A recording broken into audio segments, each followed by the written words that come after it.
وہ کیتھولک عیسائیت کو بھی اپنے ہاتھ میں لے لیا ہے۔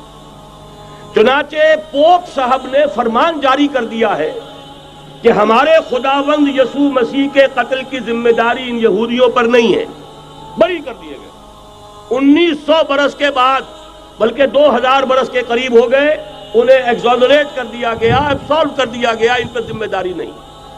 نتیجہ یہ نکلا ہے کہ ابھی چند مہینے پہلے جو مذاکرات صلح کے ہو رہے تھے، جن میں یاسر عرفات بھی تھے اور یہ اسحاق رابین گیا ہوا تھا واشنگٹن، وہاں سے واپس آیا ہے تو روم میں رک کر پاپائے روم سے ملاقات کر کے تشریف لائے ہیں، انہیں دعوت دی ہے کہ یروشلم آئیے، اور ویٹیکان نے تسلیم کر لیا ہے اسرائیل کو، اور ویٹیکان کا اب جو ہے ایک ایمبیسی، اس کا جو ہے سفارت خانہ وہ یروشلم میں بننے والا ہے، اور پوپ صاحب بھی وزٹ کرنے والے ہیں۔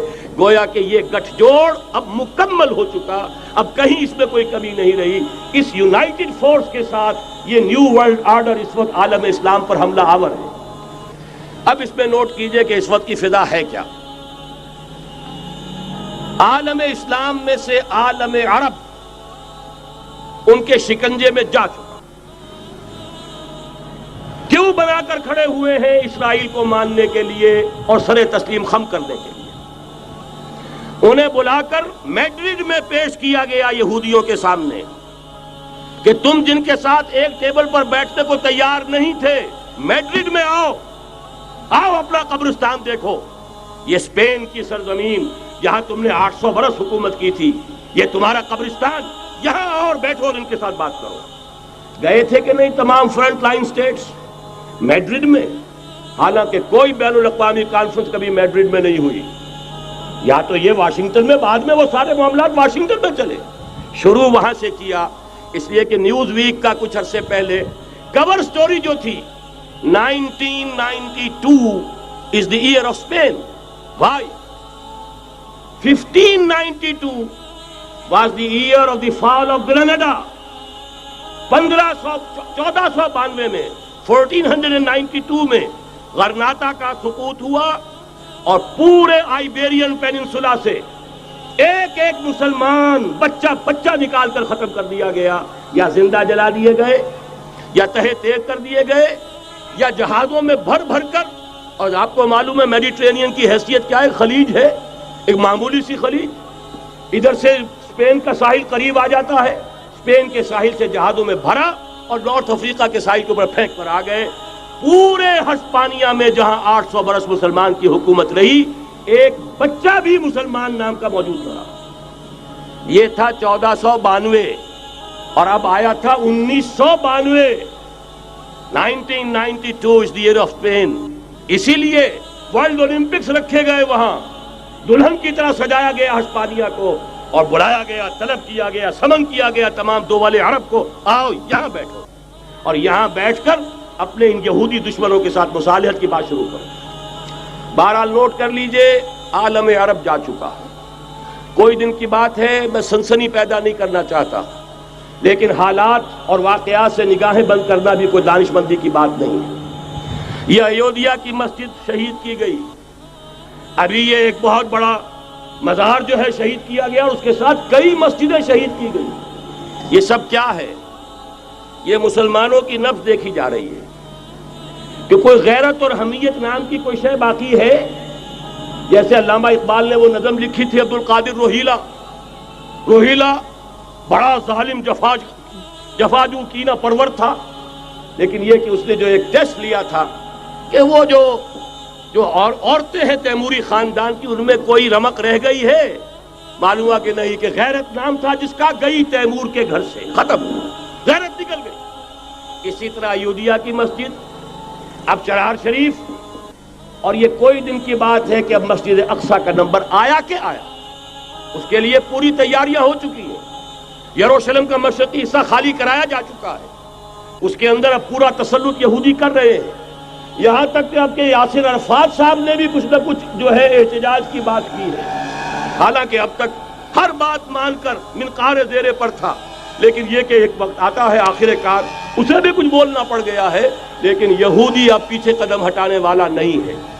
ان کا تھرڈ ٹیمپل، تیسری مرتبہ ہیکل سلیمانی تعمیر ہونا ہے، نوٹ کر لیجئے، ان کے لیے وہ وہی کچھ ہے جو ہمارے لیے کعبہ ہے. ان کے لیے ہیکل سلیمانی بالکل وہی حیثیت رکھتا ہے جو ہمارے لیے کعبہ.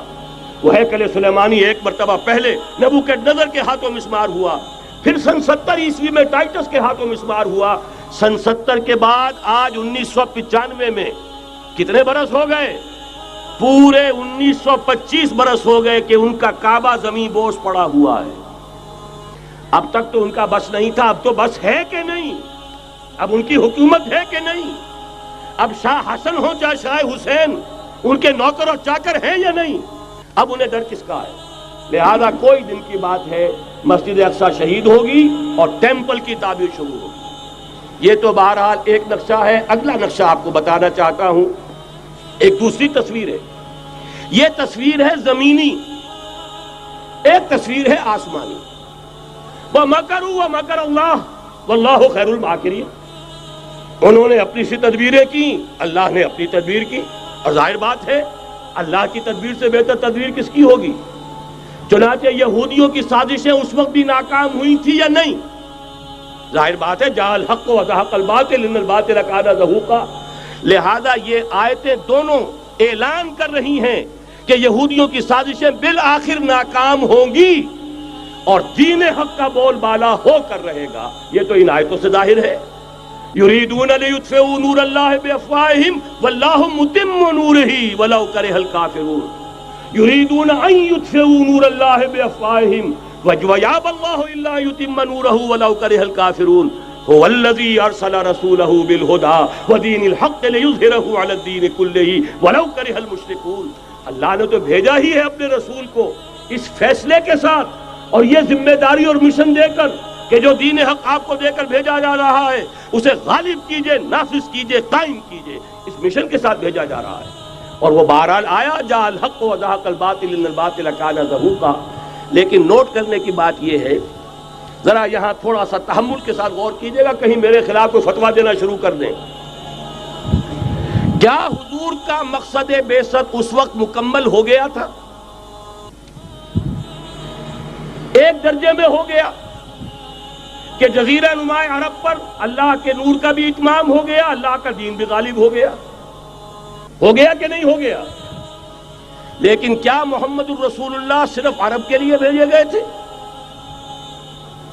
قرآن کہتا ہے ببانگ دہل وما ارسلناک الا کافۃ للناس بشیرا ونذیرا. اے محمد صلی اللہ علیہ وسلم، ہم نے نہیں بھیجا ہے آپ کو مگر پوری نوع انسانی کے لیے بشیر اور نذیر بنا کر.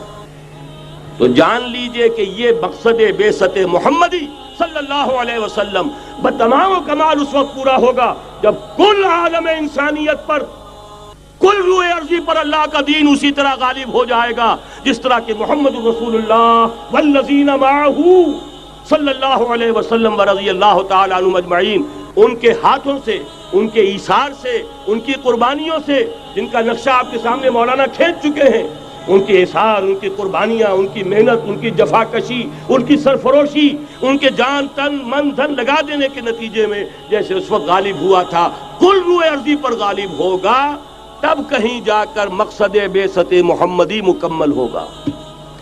یہی وجہ ہے اقبال نے کہا تھا وقت فرصت ہے کہاں، کام ابھی باقی ہے، نور توحید کا اتمام ابھی باقی ہے. لیکن ساتھ ہی خوشخبری بھی دی تھی، یہ چمن معمور ہوگا نغمہ توحید سے. آئے گا وہ دور، یہ چمن معمور ہوگا نغمہ توحید سے، لازماً آ کر رہے گا.